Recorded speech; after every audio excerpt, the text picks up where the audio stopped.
The day my billionaire grandfather's will was read, I thought I'd at least be remembered with dignity.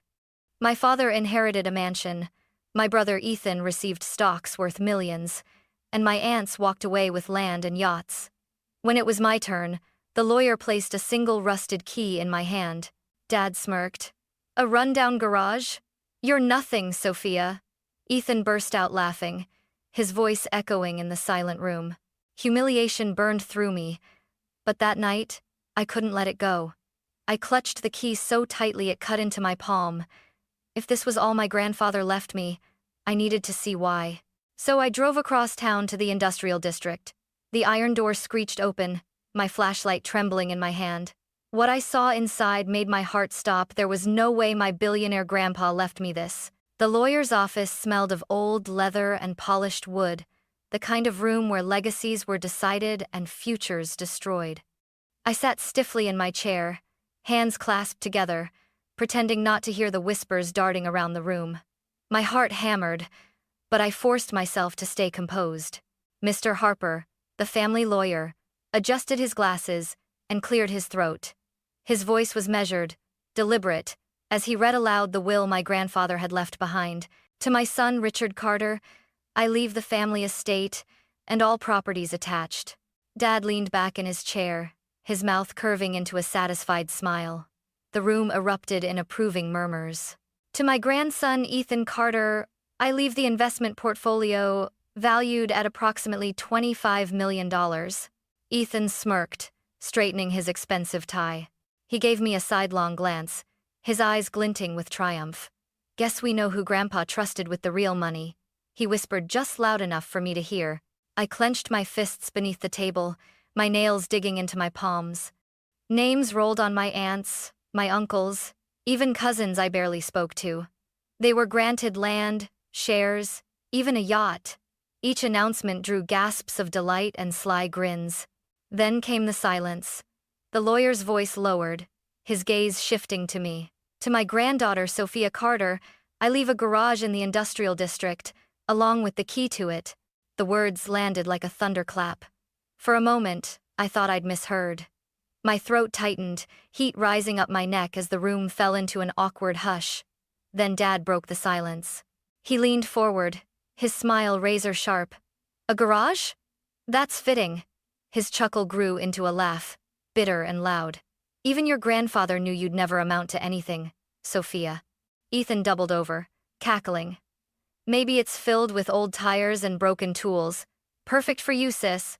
My face burned as the laughter stabbed through me, each sound a reminder of how little they thought of me. "Enough. My mother," Linda whispered sharply, placing her hand over mine. Her eyes shimmered with sympathy. "Don't let them get to you. Your grandfather never did anything without a reason." But Dad only shook his head, sneering. "A reason? He gave away fortunes and left her a junk heap. That's not a reason, it's an insult."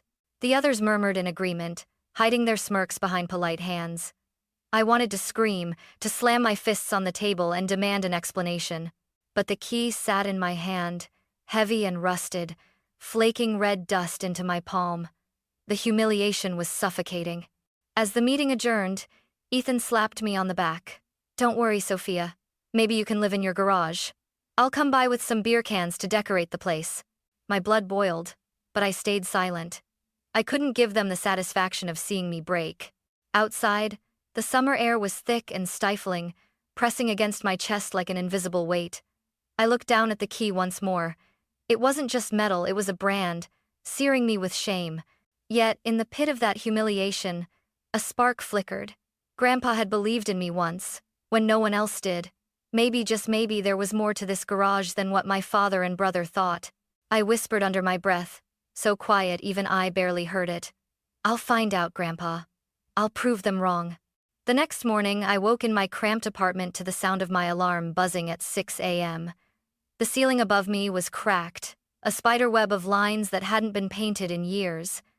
I rolled out of bed and brushed past the clutter of secondhand furniture, the kind people donate because they're too embarrassed to sell. This was my reality. While Ethan drove his gleaming sports car to a corner office at his prestigious law firm, I boarded the stifling bus to downtown Chicago. My job as a junior secretary at an insurance company paid just enough to cover rent and instant noodles. Every day I sat at a small desk surrounded by gray partitions, filing endless paperwork and answering phones for bosses who barely remembered my name. At lunch, I ate alone in the break room while my coworkers exchanged inside jokes and flashy weekend plans. They wore designer handbags. I clutched a chipped coffee mug. Whenever Ethan's name came up in family conversations, his promotions, his high-rise apartment, his glamorous girlfriend, my parents' eyes glowed with pride. When it came to me, Dad only sighed, shaking his head like I was some permanent disappointment. I told myself it didn't matter, but every look, every whisper chipped away at me. That evening, as I walked home through the fading city lights, I caught my reflection in a store window. Tired eyes, hair tied back in a messy bun, shoulders slumped under the weight of exhaustion. I barely recognized myself.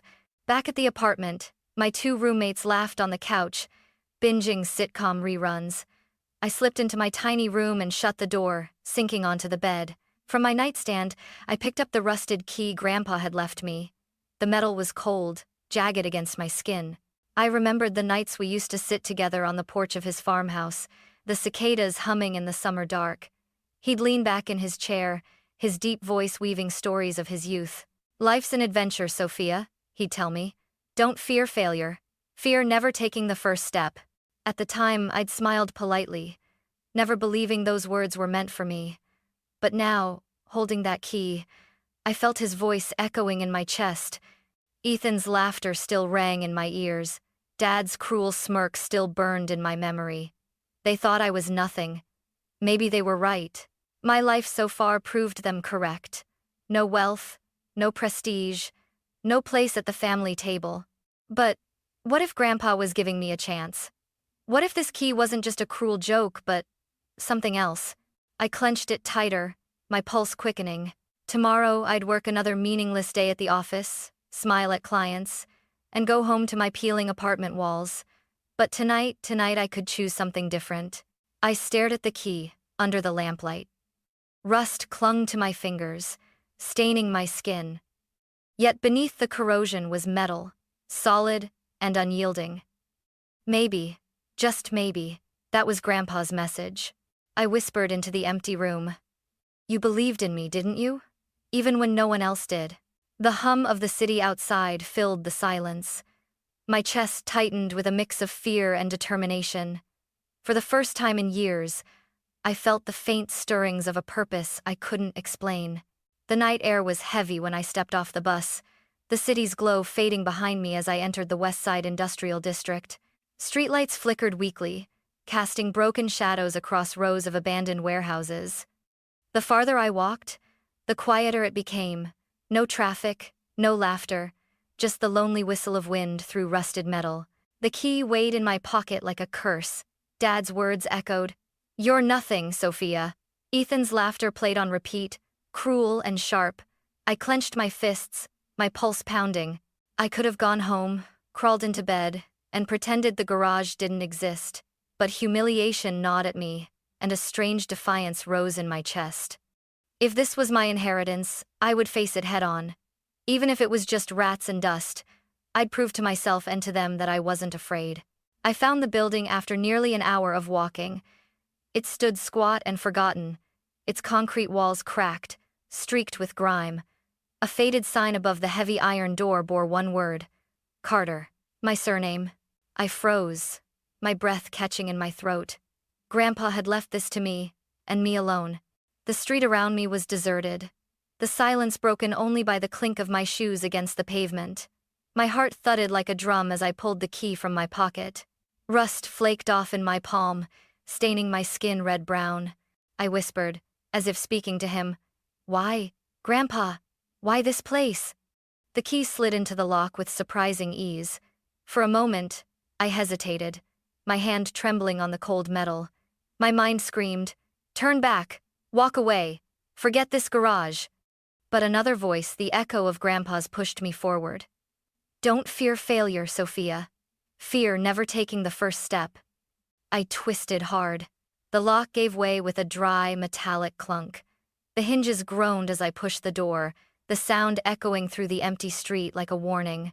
A gust of stale air hit my face, thick with dust, oil, and time.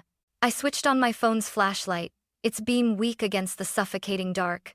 My stomach tightened as the light swept over rotting crates and rusted tools scattered across a cracked floor. Cobwebs dangled like curtains, swaying in the draft. "So this is it," I muttered bitterly, my voice trembling. My grand inheritance, a graveyard for scrap metal. Yet something pulled me deeper. I stepped inside, each footfall stirring clouds of dust. The silence pressed down on me, heavy and watchful, as though the shadows themselves were holding their breath. Then my light caught something at the far wall, a smaller metal door, bolted shut, half hidden behind a stack of crates. My pulse spiked. Unlike the rest of the garage, it looked deliberate. Important. I approached, brushing cobwebs aside, and gasped when I saw the brass plaque screwed into the door. My heart stuttered. The engraving was faint but unmistakable. Sophia's birthday. My knees went weak. My hands trembled so violently I nearly dropped the phone. Grandpa hadn't just left me a garage. He'd left me a message. I staggered back a step, my breathing shallow, staring at the door that seemed to whisper my name. For the first time since holding that cursed key, humiliation melted into something else. Fear, anticipation, and the terrifying sense that whatever lay beyond would change everything. My hands shook so badly I had to steady the flashlight against my chest.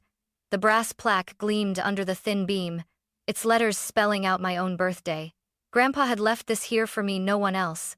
I swallowed hard, wiping my sweaty palms on my jeans, and reached for the lock. It was a combination dial, old and stiff with rust. My heart pounded as I turned the numbers month, day, year, each click loud in the silence. For a second, nothing happened. Then came a soft, deliberate click. The lock released. I froze, staring at it, my breath caught in my throat. My hand hovered over the bolt. Should I open it? What if it was a cruel joke, rats, mold, or nothing at all? But then Grandpa's voice seemed to echo inside me. Don't fear failure, Sophia. Fear never taking the first step. I pulled the bolt. The small door creaked open, revealing a narrow staircase descending into darkness. A wave of cold, damp air rushed up, smelling of earth and metal. My flashlight beam wavered as I pointed it down the steps. Every instinct screamed at me to run, but my feet moved anyway. One step, then another. The iron door clanged shut behind me, sealing me in the shadows. The deeper I went, the colder it grew, until goosebumps prickled across my skin.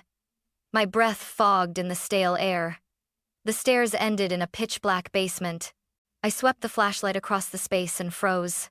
The light caught something stacked neatly on iron shelves, row after row glimmering with a dull yellow glow. My heart stuttered. I blinked, unable to believe it. Gold. Dozens. No. Hundreds of solid bars of gold lined the racks, stacked in perfect order. Their surfaces caught the beam and shimmered as if mocking me with their brilliance. My knees buckled. I stumbled forward, reaching out with trembling fingers. The moment I touched one, its cold weight nearly dragged my hand down. I gasped, my pulse roaring in my ears. This can't be real. But it was. Everywhere I turned, gold surrounded me. Not dusty junk, not a forgotten garage. A hidden vault worth more than anything I'd ever dreamed of. I staggered to the center of the basement where a small iron table stood. On it lay a single envelope, sealed with red wax. My name was scrawled across the front in Grandpa's shaky handwriting. For Sophia. My throat closed. Tears stung my eyes as I snatched it up, my fingers trembling so hard I nearly dropped it. I broke the seal and unfolded the letter inside. Dear Sophia, if you are reading this, you have found the vault. What you see is not a gift to keep for yourself. It is a challenge. This gold belongs to those who need it more than you. Your task is to deliver it to the 5 addresses listed on the racks. Everything you need is prepared. I am sorry for placing this burden on you, but I believe you are the only one who can fulfill it. Be strong, Sophia. I have always believed in you. Grandpa. The letter slipped from my fingers, fluttering to the floor. Not mine. Not a reward. A burden. I sank onto the cold concrete, clutching my head. My whole body shook. For years I'd been mocked as worthless, left behind by my family. Now, I had in front of me the power to silence them all, to live the life I'd only dreamed of. Mansions, respect, freedom, everything I'd ever wanted shimmered on those shelves, and Grandpa was asking me to give it all away. I pressed my forehead to my knees, my tears dampening the dusty fabric of my jeans. I didn't know whether to laugh, scream, or cry. The vault seemed to close in on me, its silent glow demanding an answer. "Why, Grandpa?" I whispered into the still air. "Why me?" No reply came. Only the echo of my own voice bouncing back from the concrete walls. But one phrase lingered, written in his shaky hand, cutting deeper than all the rest. "I believe in you." I closed my eyes, the gold's brilliance searing my thoughts. For the first time in my life, I had something powerful in my hands. But it was also the heaviest burden I'd ever known. The envelope lay crumpled beside me, its words still carved into my mind like fire. "This gold is not yours to keep. Deliver it. I believe in you." And I lifted my head slowly, my eyes burning. The gold bars gleamed from their shelves, rows upon rows, each one shimmering like a promise. My breath came in shallow bursts. "Not mine?" I whispered bitterly. "Then whose is it, Grandpa? Why would you leave me this, only to tell me I can't keep it?" I pushed myself to my feet, my knees shaking. My flashlight beam swept over the stacks again, making the vault blaze with light. I stumbled forward and picked up a bar with both hands. It was heavier than I expected, its cold surface biting into my palms. I held it up to my face, my heart racing. "One bar," I muttered, my voice trembling. "Just one. Who would ever know?" Images crashed into my mind, me striding into a dealership, tossing down cash for a gleaming red sports car. Me walking into Ethan's law office, designer heels clicking against marble floors, watching his arrogant smirk fall away. Me handing Dad the title deed to a mansion bigger than his, forcing him to choke on his contempt. I squeezed the bar tighter, my nails scraping against the metal. My chest rose and fell rapidly. For the first time in my life, I could be more than nothing. But then, unbidden, another image came. Grandpa's eyes, warm and steady, the way they had looked at me when I was a little girl. His voice echoed in my ears, cutting through the fever of temptation. "Wealth isn't what you keep for yourself, Sophia, but what you're willing to give away." I dropped the bar, the clang echoing through the vault. My hands shook violently. "Why, Grandpa?" I shouted into the emptiness, my voice cracking. "Why me? Do you know what it's like to be laughed at every day, to be treated like garbage by your own family? You had everything, and you leave me this choice?" Tears blurred my vision. I grabbed another bar, hugging it to my chest like a lifeline. Its weight was crushing, yet intoxicating. I could run. Right now. I could find a buyer on the black market, turn just one bar into millions. I wouldn't have to live in that suffocating apartment anymore. No more instant noodles, no more secondhand clothes, no more sitting alone while everyone else celebrated success. "Maybe he was wrong about me," I whispered, my voice trembling. "Maybe I'm not strong enough. Maybe I don't care about being noble or selfless." The vault was silent, but the memory of his handwriting pierced through me. "Be strong, Sophia. I believe in you." I pressed my back against the cold wall, sliding down until I sat on the floor again, clutching the bar. My mind spun in circles, tugged violently between desire and duty. Every time I imagined holding on to the gold, I felt a wave of relief, a vision of freedom. But every time I thought of Grandpa's voice, guilt seared me like a blade. I buried my face in my hands, my tears soaking my palms. "I don't know what to do," I whispered, broken. Minutes passed, maybe hours. The air was freezing, the weight of the vault pressing down on me until I could hardly breathe.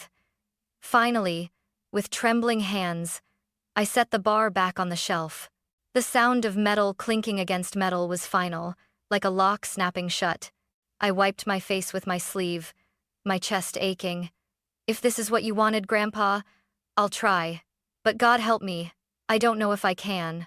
I stood, unsteady but determined, staring at the envelope once more.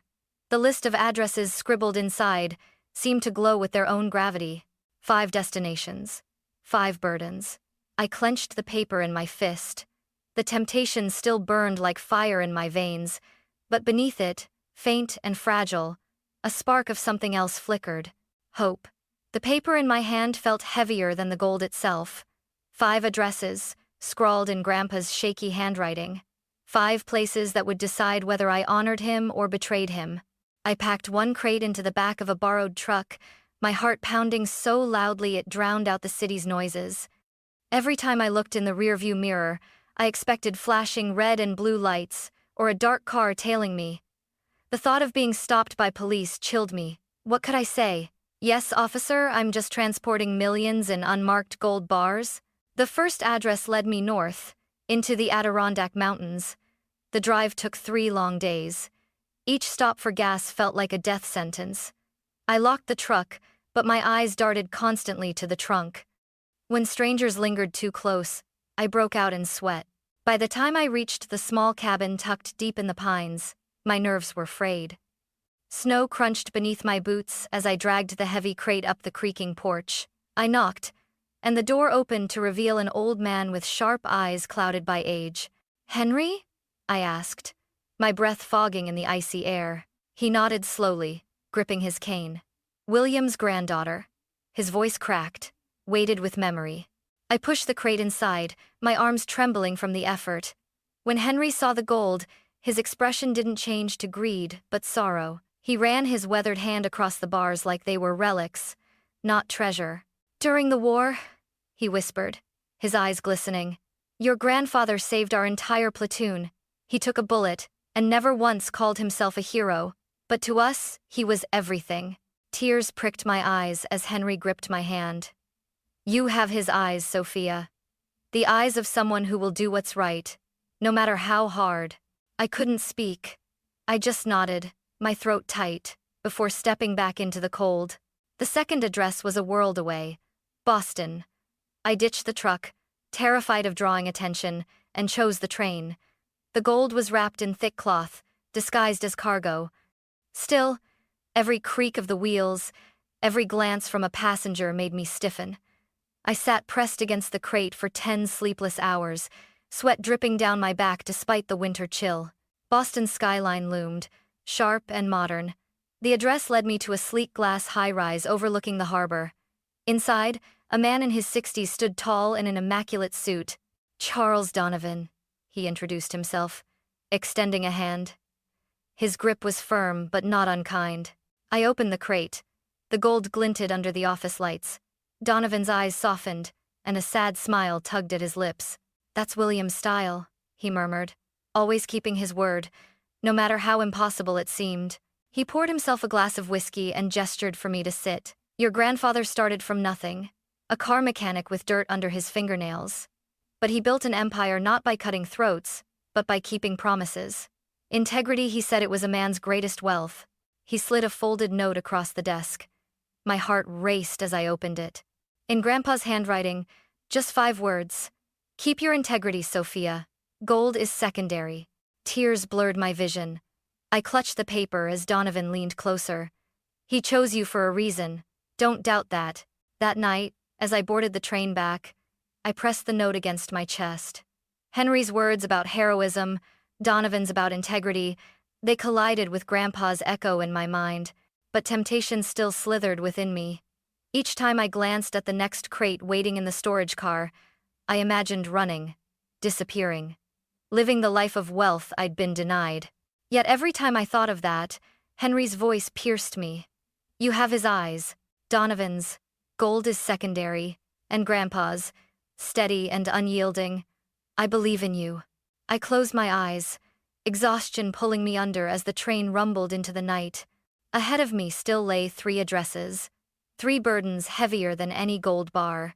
And I wondered, would I be strong enough to carry them all? The desert sun was merciless as I drove toward Tucson, Arizona. The truck rattled along the empty highway, its engine groaning under the weight of the last few crates. Sweat soaked through my shirt, stinging my skin. My hands clutched the steering wheel so tightly that my knuckles blanched white. Each mile dragged like a punishment. I hadn't slept properly in days, my mind haunted by temptation, my body aching from lifting crates heavier than I ever imagined. I was exhausted, but I couldn't stop. Grandpa's list burned in my pocket like a brand. The nursing home sat on the city's edge, a squat building surrounded by a garden of wildflowers. I dragged the crate inside, nearly collapsing from the effort.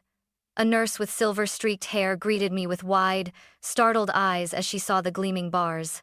"William," she whispered, her voice trembling. "He never forgot us." Her name was Susan, the director of the home. She led me to a common room where elderly residents sat in worn armchairs, some gazing out the windows, others playing chess with shaking hands. When Susan mentioned my grandfather's name, the room fell silent. An old man grasped my hand, tears streaming down his weathered face. He gave us blankets in winter, meals when we had nothing. He never once visited, but we always prayed for him. I bit my lips so hard I tasted blood, my chest tightening until it hurt to breathe. Tears blurred my vision as I placed the gold in Susan's hands. "It was his wish," I whispered, my voice breaking. That night, I stayed for dinner with the residents. A simple meal of mashed potatoes and stew, yet it tasted richer than anything I'd eaten in years. Laughter filled the room, stories of my grandfather spilling from every corner. Pride swelled inside me, but so did pain. How could I measure up to a man like him? The next morning, I left for Chicago, the final address. My body screamed for rest, but adrenaline kept me going. The Horizon Charity Foundation towered in the city center, its glass walls reflecting the cold sky. I dragged the last crate through the gleaming lobby, sweat pouring down my temples. The receptionist's polite smile faltered as I slid Grandpa's letter across the desk. Minutes later, I was ushered into the office of Mr. Carter, the foundation's director. When I said my grandfather's name, his face froze. He touched the gold with trembling hands, eyes glistening. "William Carter was one of our most discreet founders," he said, his voice cracking. "He built hospitals, scholarships, disaster relief, always anonymously, never for glory, always for people." He showed me folders thick with documents, photographs of children in rural hospitals, students clutching diplomas, families in disaster zones receiving food. Every page bore Grandpa's unseen mark. "You've brought the final piece," Carter said softly. "Not just gold, Sophia, but your grandfather's legacy." My knees wobbled, my throat closed. I set the crate down, but my hands wouldn't stop trembling. I left the building into a drizzle of cold rain. Chicago's streets blurred before me, neon lights bleeding in the wet pavement. I stumbled to the truck, collapsed into the driver's seat, and let the sobs break free. It was done. All the gold was gone, every last bar, and yet I felt hollow. I drove aimlessly until I found myself back in the industrial district, before the rusted door of the garage. The rain hammered down, soaking me to the bone. I pushed the door open and descended into the empty basement. The shelves that once gleamed with fortune now stood barren, shadows stretching like skeletal fingers. I sank to the floor, hugging my knees, rocking like a child. My voice cracked as I whispered into the void. "I did it, Grandpa. I gave it all away, and now I'm left with nothing." The silence was unbearable. My sobs echoed against the concrete walls. For years I'd been mocked, belittled, cast aside, and for a fleeting moment, I had held the power to change it all. But now the gold was gone, the dreams dissolved, and I was the same, Sophia Carter, tired, broke, invisible. Lightning cracked outside, illuminating the basement in a ghostly glow. I pressed my forehead to the cold floor, my tears mixing with the dust. "I wasn't strong enough," I choked. "I just obeyed. And for what? I still have nothing." The despair was suffocating, so heavy I thought it might crush me. But in that darkness, one memory returned. Grandpa's eyes, steady and kind, whispering, "I believe in you." The words tore me apart, because at that moment, I didn't believe in myself. The basement was silent, except for my uneven breaths. My eyes were swollen from crying, my body drained of every ounce of strength. I thought I would stay there forever, curled up against the empty racks that once held a fortune. Then creak. The sound of the iron door above made my heart jolt. My flashlight beam trembled toward the staircase. Footsteps descended slowly, deliberate. My chest tightened as a tall man in a dark suit appeared, his hair streaked with silver, his eyes sharp but calm. He stopped at the bottom step. "Sophia Carter?" I pushed myself up, pressing against the wall. "Who are you? How did you get in here?" My voice cracked, half in fear, half in anger. He inclined his head. "Arthur Hayes, your grandfather's private lawyer. I've been waiting for this day." My stomach dropped. Private lawyer? Grandpa already had one. Mr. Harper, he read the will. Arthur's lips curved faintly. Harper was for the public. I was for matters William kept hidden. This vault was never about inheritance, it was about you. I shook my head, dizzy. How did you know I'd be here?" He stepped closer, setting a leather briefcase on the iron table. "Your grandfather instructed me to monitor your journey. This place is wired with a silent alarm. When you opened the vault weeks ago, I knew. And when the last gold left these shelves, I knew you'd return." The room spun. My legs felt weak. "So this was all planned?" Arthur nodded, unlocking the briefcase. Inside lay a thick envelope sealed with red wax. He pushed it toward me. "For you, when the task is complete."